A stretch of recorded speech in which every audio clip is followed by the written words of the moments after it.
tanggalin yung mga damit nito niyang ko. Sabi niya kasi, Wala kang madaya! damit lang naman daw yun. Alam mo bakit? Ang gusto niya ay yung mabalapit si baby tayo. Walang madaya! Ang sakit naman ang kadayaan mo eh. Sobrang madaya naman yan eh.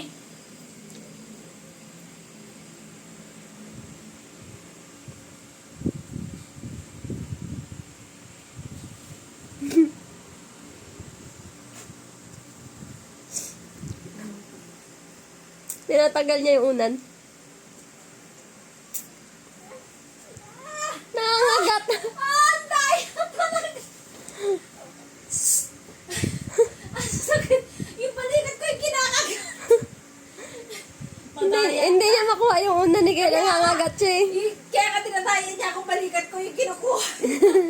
Kasi ito nasasaktan ako eh.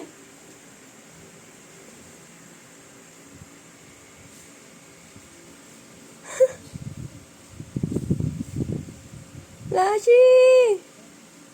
Kagat mo, bite mo.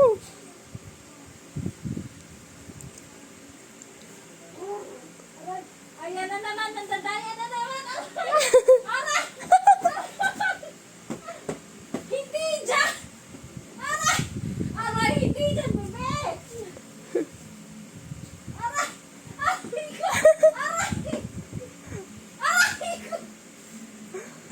Ay, Diyos ko, may madaya dito ng aso! May madayang aso!